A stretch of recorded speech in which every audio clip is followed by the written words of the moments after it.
मंडी में emotional card खेल गए मोदी, कंगना की ढाल बने पीएम मोदी। तिब्बती समाज का समर्थन पाने धर्मशाला पहुंचे सीएम, धर्मशाला में त्रिकोणीय हुआ मुकाबला। मोदी के दौरे पर कांग्रेस ने उठाए सवाल, आज दिखे जयराम के तीखे तेवर। अटल टनल बनेगा वर्चुअल हिमाचल, 6 लाख मोबाइल हो सकते हैं बंद। बीजेपी प्रत्याशी कंगना रनौत के पक्ष में जन समर्थन जुटाने के लिए पीएम नरेंद्र मोदी ने मंडी में इमोशनल कार्ड खेला। यहां पीएम ने चुनावी जनसभा को संबोधित करते हुए कहा कि मैं यहां लंबे समय से आ रहा हूं। उस समय हम अन्य नेताओं की रैलियों के लिए आयोजन किया करते थे। आज जिस प्रकार से आप लोगों ने माहौल बना दिया है, जो जन सैलाब उमड़ा है, वो काबिले तारीफ है। मुझे मालूम है कि मंडी लोकसभा की रैली अपने आप में पहाड़ चढ़ने जैसी है। कई इलाके यहाँ पर दुर्गम है, ऐसे में आप लोगों का आना मेरे लिए बड़ी बात है। ऐसे ही कई इमोशनल वाक्यों से पीएम मोदी ने मंडी की जनता का दिल जीतने की कोशिश की। साथ ही पीएम मोदी ने जनता को अपने वोट की ताकत का एहसास भी कराया। मोदी ने कहा कि आपके एक वोट ने जम्मू कश्मीर में आर्टिकल 370 की दीवार को गिराया है। आपके एक वोट ने हिंदू, सिख और बौद्ध शरणार्थियों को नागरिकता देने वाला CAA कानून बनाया।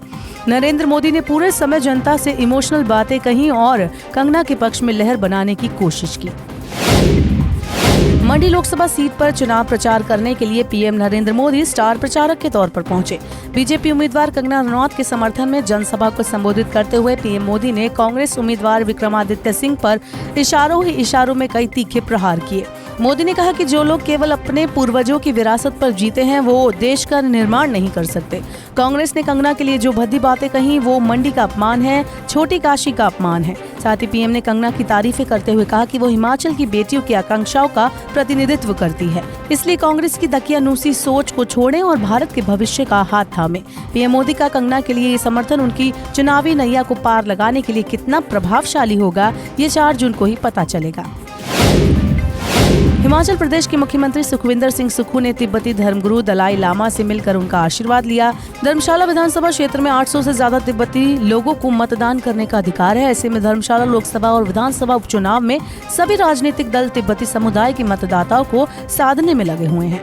धर्मगुरु से मिलने के बाद सुक्खू ने कहा कि वो जब भी यहाँ आते हैं तो धर्मगुरु से जरूर मिलते हैं। कुछ दिन पहले भाजपा प्रत्याशी कंगना रनौत भी दलाई लामा से मुलाकात कर चुकी हैं। अब देखना होगा कि तिब्बती वोट कहाँ पड़ता है।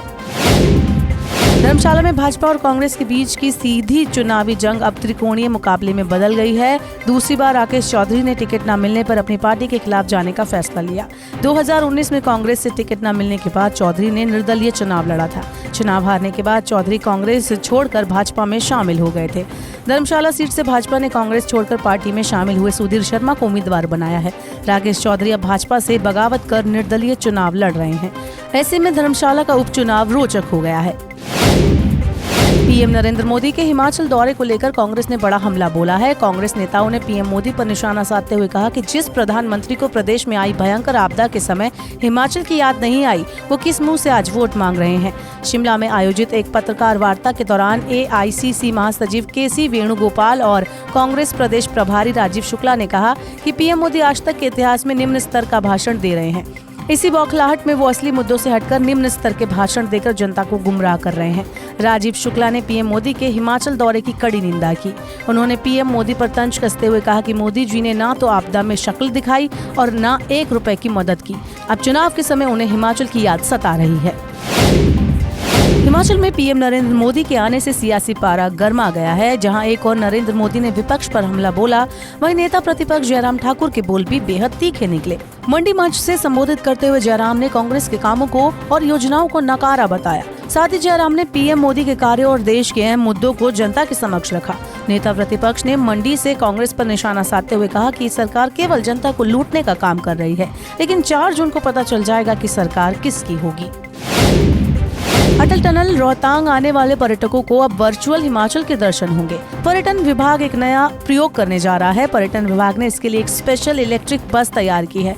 प्रधान सचिव पर्यटन देवेश कुमार ने इसका निरीक्षण कर बताया कि अटल टनल रोहतांग में पर्यटकों की संख्या निरंतर बढ़ती जा रही है।